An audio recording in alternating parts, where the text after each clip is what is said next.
bonjour chers internautes, bonjour chers abonnés de la BFTV.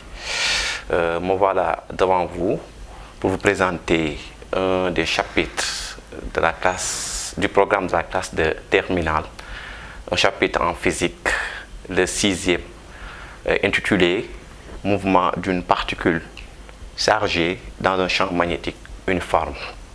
Voilà, c'est un chapitre qui est important, qui assure la continuité de l'électromagnétisme. Parce que tout juste avant ce chapitre, il y a les généralités sur le champ magnétique. Donc ce chapitre vient assurer la continuité. Et l'élève qui vient tout juste de la classe de première avait fait un chapitre similaire, dans la mesure où on avait étudié le champ électrique et là-bas, il y avait une particule chargée qui avait comme mouvement dans un champ électrique. Donc là, également, par analogie, l'élève qui a une particule chargée dans un champ magnétique, normalement, s'il assimile les cours en classe de première, devrait être en mesure de comprendre ce qu'on essaie de lui dire. Voilà, donc le chapitre, c'est un chapitre qui n'est pas aussi complexe que ça, que j'ai mis en grand 1 comme notion de force de Lorentz. Voilà, dans cette partie également, vous avez en petit 1 comme étant l'énoncé. En petit 2, vous avez l'expression mathématique. En petit 3, vous avez les caractéristiques de cette force de Lorentz. Je vais m'arrêter un tout petit peu sur l'énoncé, surtout l'énoncé, parce que l'énoncé est fondamental. Lorentz dit dans son énoncé que si vous avez une particule de charge Q, entendons par là que la charge pourrait être positive, la charge pourrait être négative. Cette particule ayant une masse petit m, animée d'une vitesse V0, qui pénètre dans une zone ou bien dans une région où règne un champ magnétique uniforme, automatiquement, cette particule sera soumise à une force, grand F. Cette force est appelée la force de Lorentz. Donc, d'abord, il faudrait qu'on obtienne une particule de charge Q.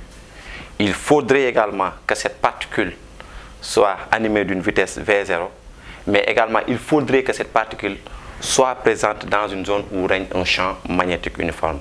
De ce fait, si ces conditions sont réunies, automatiquement, cette particule va subir une force de Lorentz, notée F vecteur.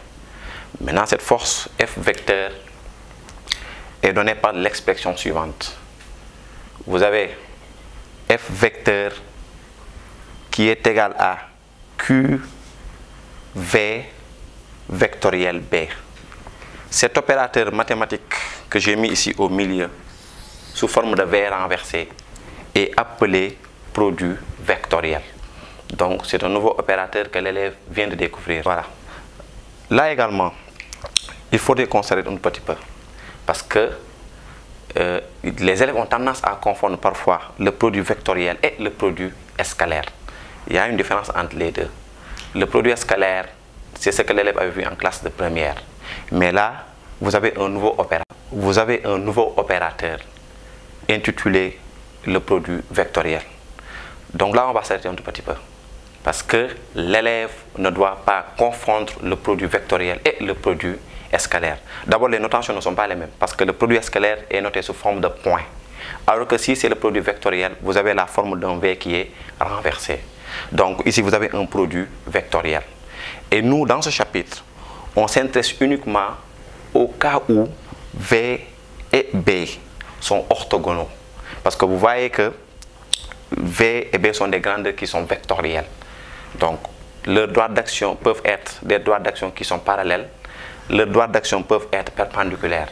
Les droites d'action même peuvent être séquentes. Mais nous, on va s'intéresser au cas où V et B sont orthogonaux. Donc, le produit vectoriel mentionné au tableau est égal à F vecteur, qui est égal à Q, V vecteur, vectoriel, B vecteur. Donc, F est une grandeur vectorielle. Forcément, une grandeur vectorielle aura des caractéristiques. Donc, en petit 3, nous allons voir les caractéristiques de cette force, grand F. Bon, Parmi les caractéristiques, on retient les trois les plus essentielles, telles que la direction, le sens et la norme. Pour la direction est telle que f vecteur est orthogonal au plan formé par les vecteurs v et b. Parce que v et b sont orthogonaux au départ. C'est le cas que nous traitons en classe de terminale. Donc on voit que la direction de f est telle que v et b sont orthogonaux. Pour le sens, nous avons trois vecteurs, trois grandeurs vectorielles. Vous avez la force F, vous avez le vecteur vitesse V et le champ magnétique B. Donc les trois vecteurs doivent former ce qu'on appelle un trièdre direct. Autrement dit, les trois vecteurs doivent être orthogonaux. De ce fait, vous allez obtenir un trièdre qui est direct.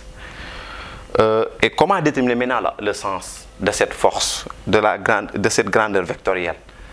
Pour le déterminer, il y a plusieurs règles pour chercher la force grand F. Mais la plus utilisée et la plus connue, c'est la règle de la main droite. Certains vont utiliser la règle des trois doigts. D'autres vont utiliser le bonhomme d'Ampère. Mais la plus connue, c'est la règle de la main droite. Et c'est la plus simple quand même. Également, pour la norme, c'est la valeur de la force F. Et ici, F est donné par la valeur absolue de Q multiplié par V, multiplié par B, multiplié maintenant par le sinus de l'angle formé par V et B. Pourquoi ici on met la charge Q en valeur absolue? Parce que nous sommes en train de chercher une norme. Et une norme n'est jamais négative, une norme est toujours positive. Il se pourrait quand même qu'on ait affaire à des particules qui sont chargées négativement, telles que l'électron. Donc de ce fait, on met la charge en valeur absolue pour éviter le signe moins. Voilà, donc ça c'est la norme. Et F est exprimé en Newton. Si on revient maintenant au sens, ou bien si on revient à l'utilisation de la main droite, vous avez des exemples que j'ai mis sur au tableau. Des exemples où j'obtiens des particules chargées positivement. Donc là, vous me voyez représenter un vecteur vitesse qui est dans le plan du tableau, mais de façon horizontale, orienté à gauche. Là également, vous me voyez mettre un point. Ce point, en langage mathématique ou bien en langage physique, a une signification. Le point signifie qu'il y a une droite d'action qui est perpendiculaire au plan du tableau, mais qui est sortant. Sortant, c'est quelque chose qui est dirigé vers vous. Nous, on ne le mentionne pas un point. Ici, vous voyez que je mets une croix. Cette croix désigne tout simplement qu'il y a une droite d'action qui est perpendiculaire au plan du tableau, mais qui est orientée de l'autre côté, qu'on appelle rentrant. Donc le point désigne quelque chose qui est sortant, mais cette croix désigne quelque chose qui est rentrant. Donc là, j'obtiens une vitesse qui est orientée vers la gauche. J'obtiens un champ magnétique qui est sortant, autrement dit qui est dirigé vers vous. Maintenant, que dit la règle de la main droite pour chercher la force F? Parce que nous, on sait que d'après la direction, la force F que nous cherchons, c'est une force qui est non seulement orthogonale à V, mais également qui est orthogonale à B. Autrement dit, F est orthogonale au plan formé par V et B. Donc la règle de la main droite dit que on doit poser la main droite dans le sens de la vitesse. Donc la main doit être orientée dans le même sens que la vitesse. Ça c'est un. Ensuite, la règle nous impose à orienter notre paume. Autrement dit, cette paume doit être orientée dans le sens du champ magnétique. Si le champ magnétique est sortant, la paume doit être sortante. Si le champ magnétique est rentrant, autrement dit, la paume doit être rentrante. Mais les quatre doigts de la main droite doivent être écartés de ce pouce. Parce que vous avez le pouce là, là vous avez les autres quatre doigts. Donc je dois poser ma main dans le sens de la vitesse. Bon, il y a plusieurs manières de le poser. Je pourrais poser ma main comme ça. Je pourrais poser ma main comme ça. Je pourrais poser ma main comme ça. Mais la deuxième condition nous dit que on doit poser la main droite dans le sens de la vitesse, de telle sorte que la paume doit être orientée dans le sens du champ magnétique. Donc quand je prends le premier exemple, nous avons ici un champ magnétique qui est sortant. Donc je vais poser ma main de telle sorte que ma paume doit être également sortante.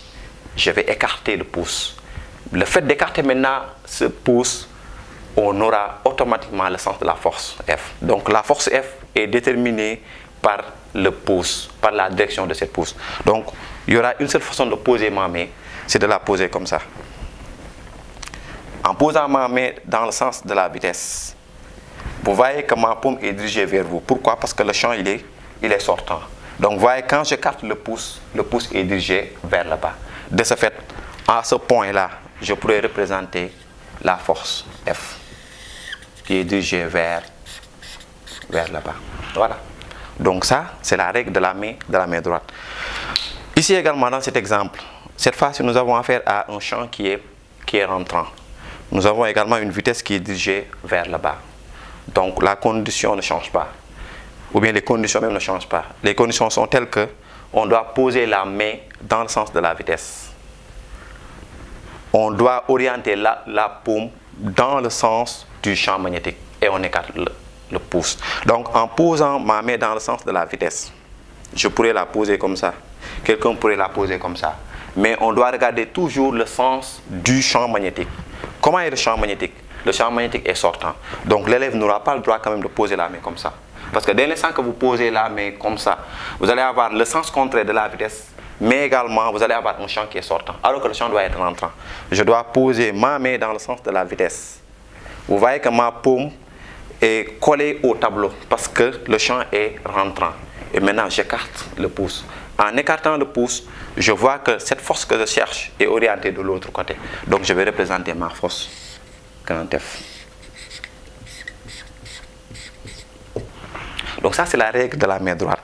Mais quand même, il est possible de le faire par la règle des trois doigts, en utilisant les trois doigts tels que le pouce, l'index, la majeure. C'est possible de le faire. Mais si je donnais un conseil aux élèves, là également, vous avez d'autres exemples. Cette fois-ci, je prends des cas où la charge est négative. Parce que les exemples précédents, c'est des exemples où la charge était positive, ou bien les charges étaient positives. Mais cette fois-ci, je prends trois exemples où les charges sont négatives. Et là, le plus passionnant est que les élèves qui sont gauchers pourraient utiliser la main gauche. Parce que là, vous m'avez vu travailler avec la main droite. Mais dans cette partie, l'élève peut utiliser les deux mains. L'élève peut utiliser non seulement la main droite, mais également l'élève pourrait utiliser la main gauche. Donc, dans le cas où la charge est négative, on doit poser la main droite dans le sens contraire de la vitesse. Parce que si la charge était positive, on allait poser la main droite dans le sens de la vitesse. Mais cette fois-ci, on devrait poser la main dans le sens contraire de la vitesse. Ça, c'est la première condition. La deuxième condition ne change pas. La deuxième condition est que la paume doit être orientée dans le sens du champ magnétique. Et maintenant, j'écarte le pouce. Le pouce en tant que tel va me donner le sens de la force. Donc, quand je prends ici le premier exemple, j'ai toujours un champ qui est sortant. J'ai une vitesse V horizontale dirigée vers la gauche. Et j'ai une particule chargée négativement. Donc, je ne vais pas poser ma main dans le sens de la vitesse, mais je dois la poser dans le sens contraire. Donc, ma main doit rencontrer la flèche de la vitesse. C'est ça qu'on appelle le sens contraire. Donc, on pose la main dans le sens contraire de la vitesse en orientant la paume dans le sens du champ magnétique. Le champ ici est sortant. Donc, automatiquement, ma paume doit être également sortante. Maintenant, j'écarte le pouce.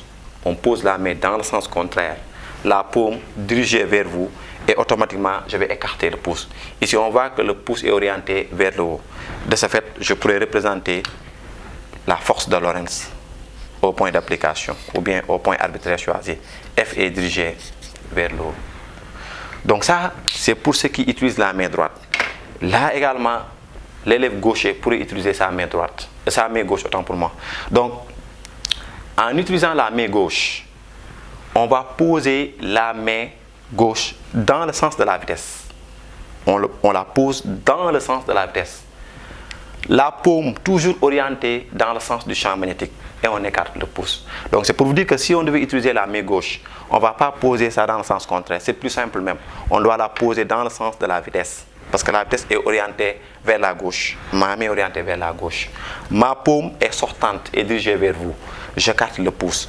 En écartant le pouce, on voit que F est dirigé vers le haut. Donc dans le cas d'une particule chargée négativement, vous avez la possibilité d'utiliser les deux mains. Soit la main droite, soit la main soit la main gauche. Quand je viens au deuxième exemple, j'obtiens une vitesse qui est dirigée vers le bas. J'obtiens un champ magnétique qui est rentrante. Donc, en utilisant la main droite, on va poser la main dans le sens contraire de la vitesse. J'ai deux façons de la poser. Je peux la poser dans ce sens, je peux la poser dans ce sens. Mais attention, la paume doit être rentrante. Donc il y aura une seule façon de la poser, c'est de l'orienter comme ça. En l'orientant comme ça, vous verrez que non seulement ma main est orientée dans le sens contraire de la vitesse, mais également ma paume est rentrante. J'écarte maintenant le pouce. En écartant le pouce, on voit que F sera dirigé en ce sens.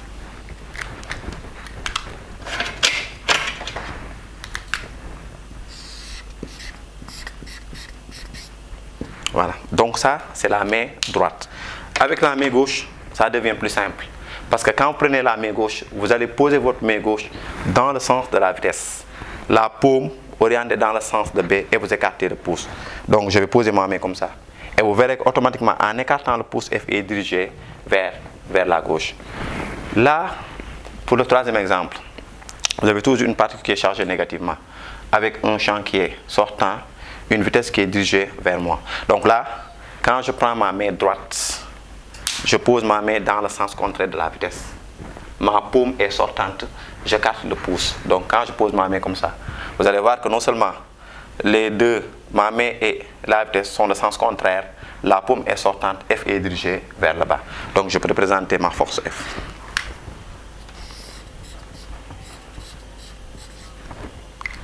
En utilisant la main gauche, ça devient plus simple. Parce que là, vous allez poser votre main dans le sens de la vitesse. B sortant. Donc, je vais poser ma main dans ce sens. Vous allez voir que la paume est sortante et j'écarte le pouce. F est dirigé vers le bas. Donc, ça, c'est des règles mémotechniques que l'on utilise pour chercher soit le sens de F, soit le sens de B, soit le sens de V. Mais dans la plupart des cas, dans les exos, c'est le sens de B qui sera déterminé. Donc, on utilise la règle de la main droite ou bien même la main gauche si la particule est chargée négativement. Donc, vous allez voir que pour la suite, on va appliquer cette règle de la main droite pour chercher le sens du champ magnétique ou bien même l'orientation de F. Parce que F sera responsable du mouvement de ces particules. Parce que n'oubliez pas quand même que le rôle d'une force, c'est de créer un mouvement ou bien même de déformer le mouvement d'un corps. Donc, voilà ce que vous devez retenir en grand 1. Donc non seulement l'élève doit savoir énoncer la loi de Lorentz. Donc l'énoncé vous aidera automatiquement à faire l'application dynamique en grand 2. Parce que d'abord, une particule chargée peut pénétrer dans une zone où règne un champ magnétique. Dans le champ magnétique, si une particule y entre, automatiquement cette particule sera soumise à la force de Lorentz.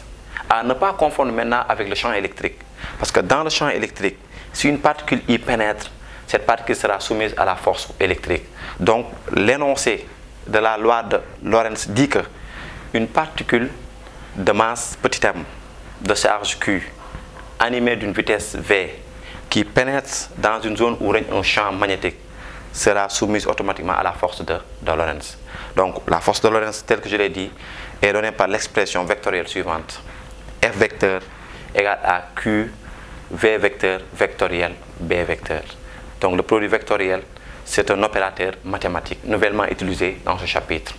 Et maintenant, vous allez voir que les vecteurs tels que F, V et B forment un trièdre. Parce que là, nous travaillons dans le cas où V et B sont orthogonaux. Donc automatiquement, vous allez voir que pour la suite même, que cette force grand F sera orthogonale au plan formé par V et B.